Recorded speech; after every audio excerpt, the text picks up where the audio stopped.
No,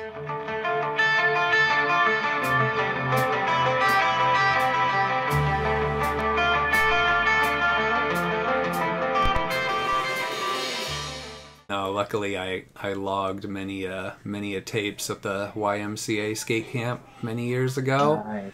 Yeah, that was Nice. yeah. So that would So occupy are my you nights. still teaching skateboarding? So I haven't like started teaching it yet. My friend who he works with me at the same school that I do. He does a skate like a after school skate class on Fridays. But where we do our pop-up, they're building a skate park right there. And when the park does get built, like I've already asked them, like, can I do, come on, cat, can I do lessons? Can we have like an early morning session for like just whoever's an early riser, come and skate and drink some local coffee? And they're like, yeah, that sounds cool. So yeah, this kind of goes into like the next little segment of community. So Love it. perfect, perfect transition for sure. So yeah, for me and just from like my experiences, I feel like just helping like cultivate and just no, don't eat that. Sorry, just helping the community is like one of the most important parts to skateboarding, because if there's not really a community, there essentially like is no stoke on skateboarding. I don't know, what's your take?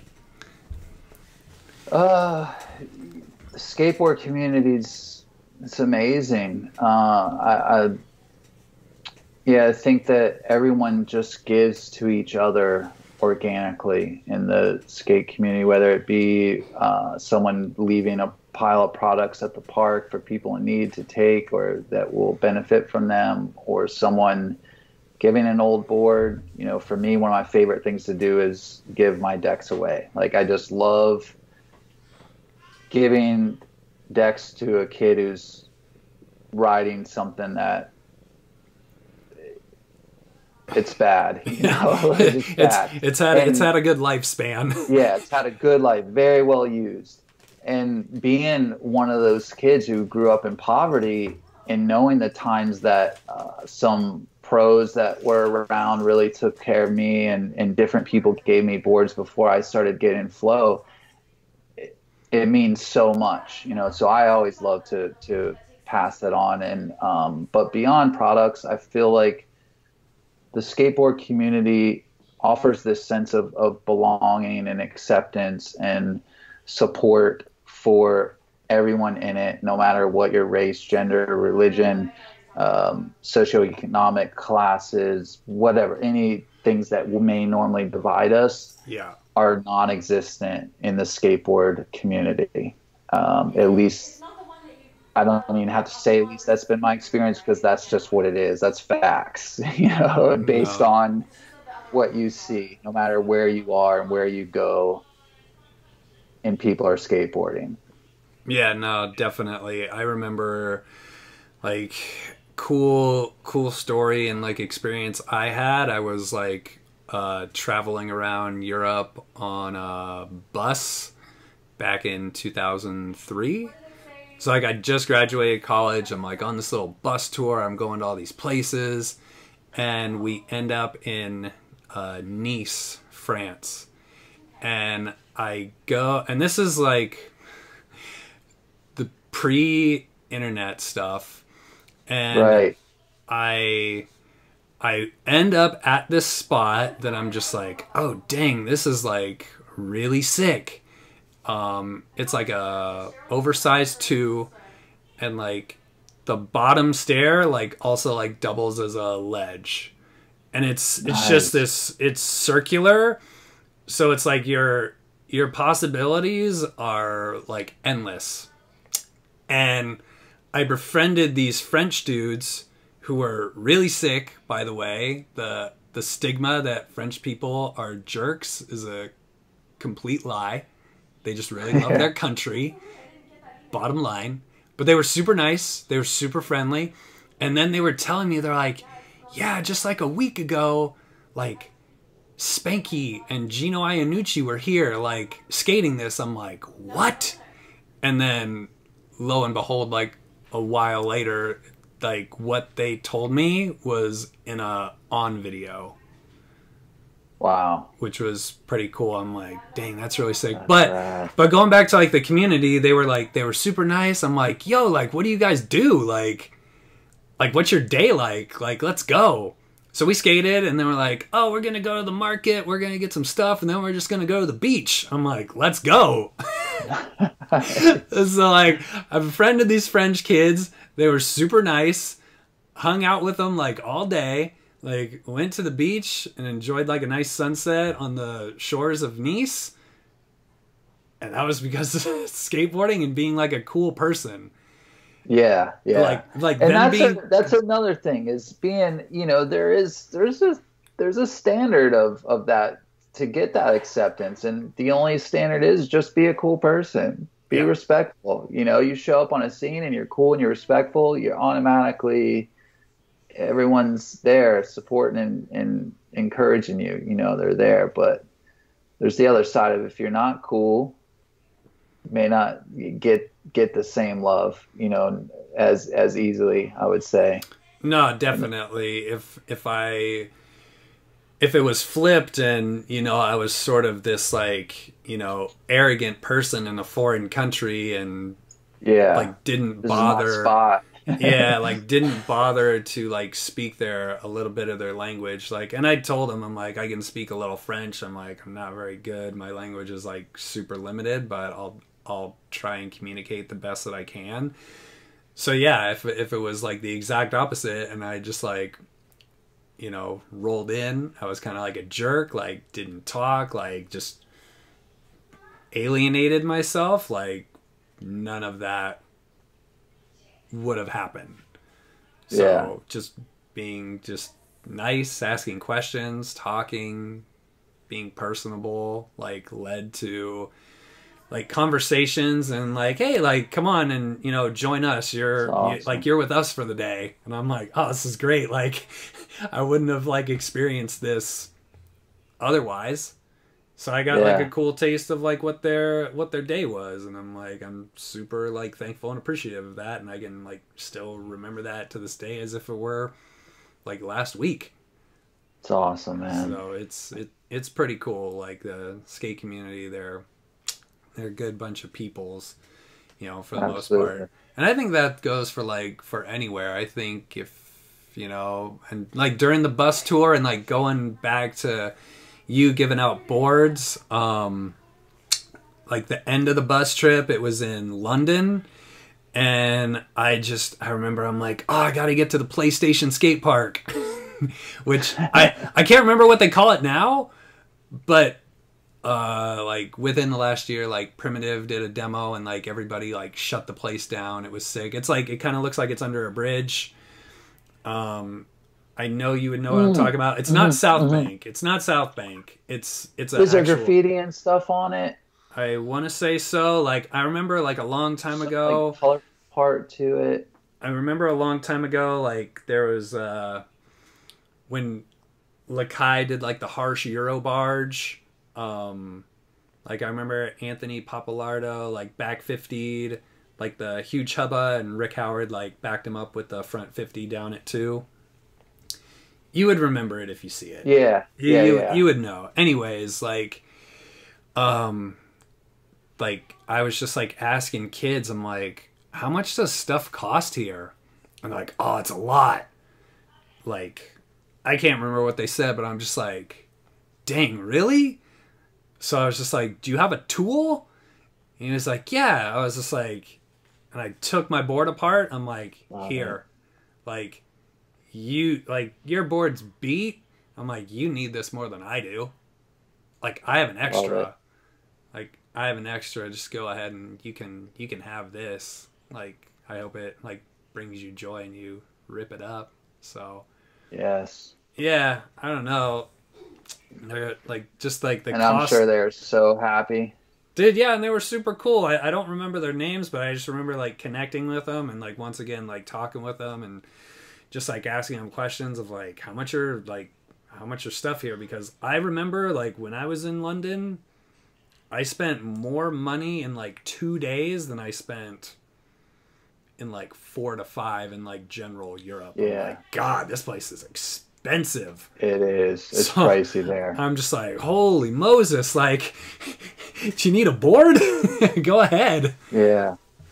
So, yeah, that was like, that was another experience of like, you know, just sense of community and helping people out. And I don't know, just help them and keep them skating. Yeah. There's times I'll be at the skate park and I'll just sit there and just watch, watching skating and then like assessing the people from so many different walks of life and ages, races, like just like I said, genders, all of it. You just see them truly, everyone's skateboarding individually. Yeah. But everyone is there together in a sense. Like you get that vibe. You're all sharing in something that you love. Yeah. And connect with. But then you're offering that moral support and encouragement that honestly, if that didn't exist in the skateboarding, I don't know that we would see the level of skateboarding that we do. I don't know that there's certain things I ever would have done if I had to battle my own mental stuff trying to do a trick or learn something or push myself to do something that's uncomfortable. Yeah. Without that sense of nurturing support that exists in the skate community, like as people, it's proven in the skateboarding world that we thrive from that. Like skateboarders thrive so abundantly in what they do and progressing in their own level of skateboarding because of that surrounding element of support and community that is unspoken. Yeah. Do you think it's definitely helped a lot more since there's just a complete abundance of skate parks now as opposed to 20 years ago? Absolutely. Like, what do you think the community would be like without them?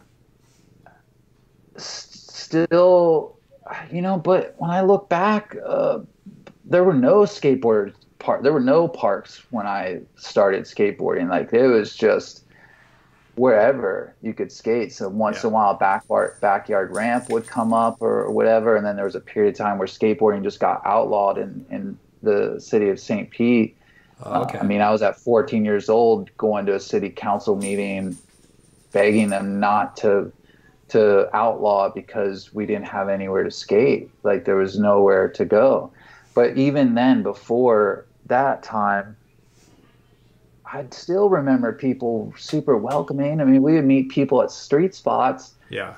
Next thing you know, you're driving to Atlanta to go skate with some dudes you don't even know. Like you're like going up the next weekend. You write their number down on your little phone sheet of paper that you had in your pocket. Right.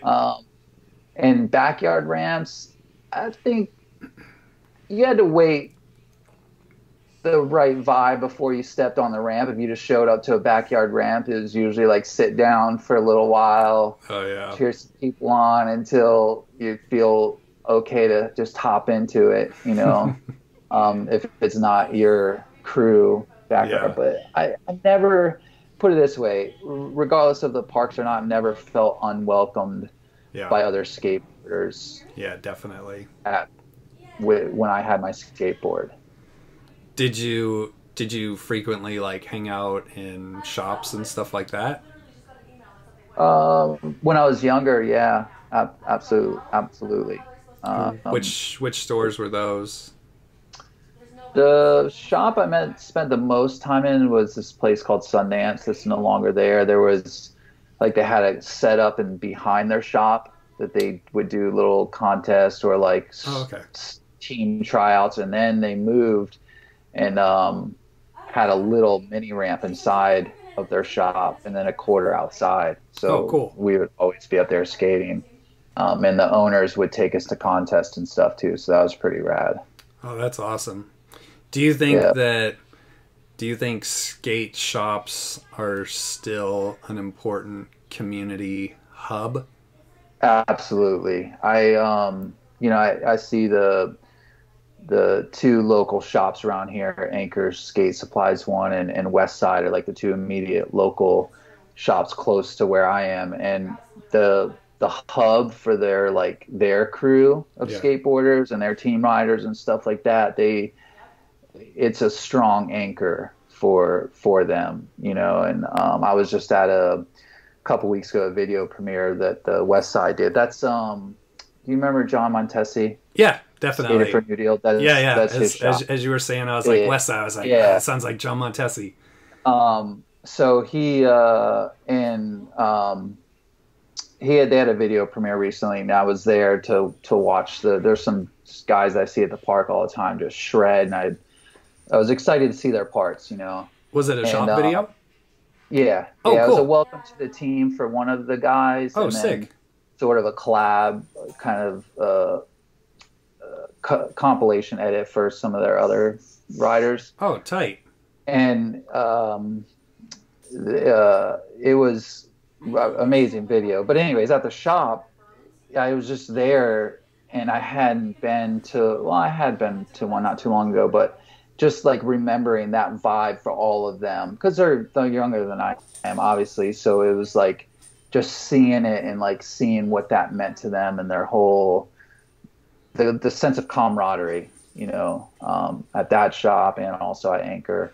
It's rad to see. I think that's still a really important element of bringing skateboarders together, especially the younger ones. It's a place they can go and watch videos and hang out and go skate a little bit, go back to the shop. And it's like the one Anchor that I was talking about, actually West Side also, both of them are right by skate parks.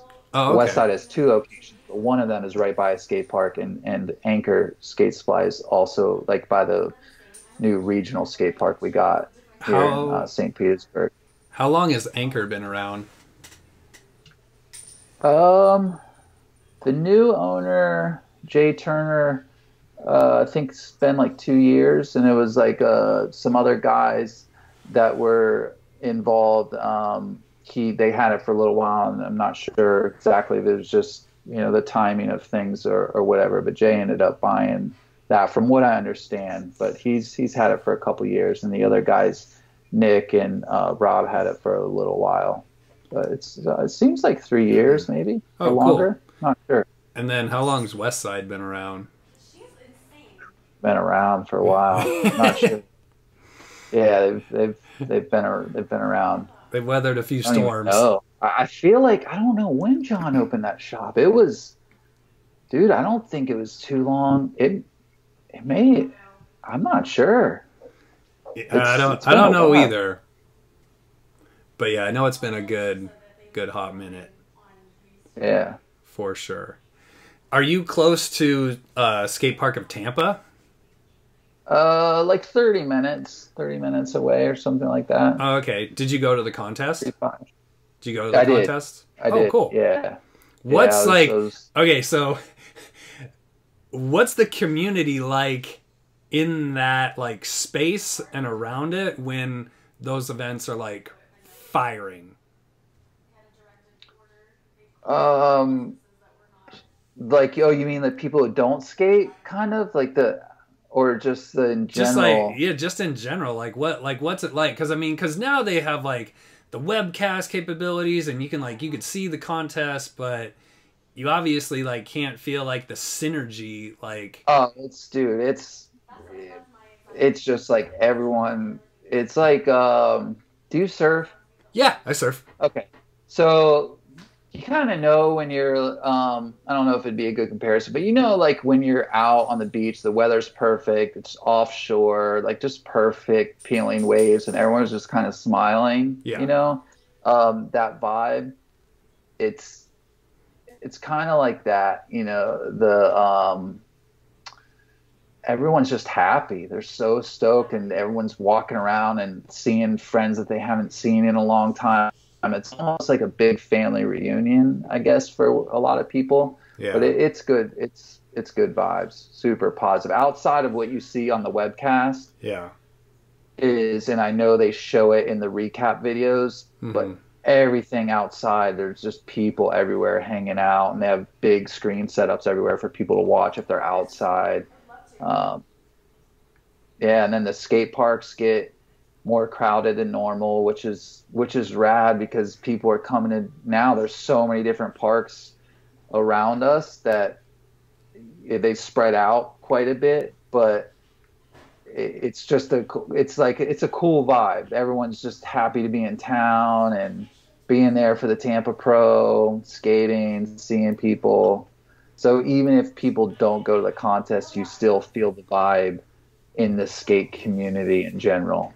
Yeah, I mean, it's like one of the longest running contests period that's still around. Dude, I was going to the spot when there was a vert ramp inside. So I had, I had some friends that had the opportunity to kind of tag along with, and as I got older, skate more with that were pro. It was Lance Conklin, Bo Turner, Scott Turner. Oh, cool. They rode for Alien. Lance was pal. And then so I would get to go in with, because at first it wasn't really like full on open to the public. Yeah. And they just evolved over time, but just a vert ramp and see Paul Zitzer and Mike Frazier in there shredding. And then they built the street spot. People were living in there. They had apartment. Like it was like imagine a skate house, but it was a skate warehouse. There were just people, they were just figuring it out as they went along. Totally. Brick by brick. Amazing. Yeah, literally brick by brick. So those guys have, they've done a phenomenal job at making it what it is today and putting in so much time, energy, and resources over the years, and like taking that level of commitment where there was nowhere to skate. Really, that was the time where the city was outlawing it. I think Tampa was doing the same thing, and there were no parks. A spot like open, and they weren't having the pro contest right away, obviously, but turning it into a place to go. Yeah, definitely. Became the hub. How long have you been going to the Tampa Pro contests? Honestly, I don't go every year. Oh, okay. Like a long time ago, I'd go a lot more than I do now. I went this past year. But I first went to the spot probably when I was, I want to say 15 or something, 15 or 16. When it first opened, before it was open. Oh, wow, cool. Did you go to the contest where Danny Way, shut down the vert ramp and, equally annihilated the street course? No. that was... Yeah, it was, dude, it was, honestly, for a while... I'd get crowd anxiety and stuff from PTSD from the stabbing that it was hard for me to go in big crowds for a long time. The anxiety would kind of supersede what I would enjoy out of it, Yeah.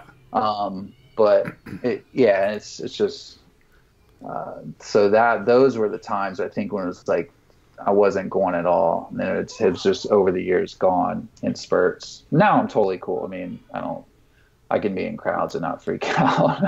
That's good for sure.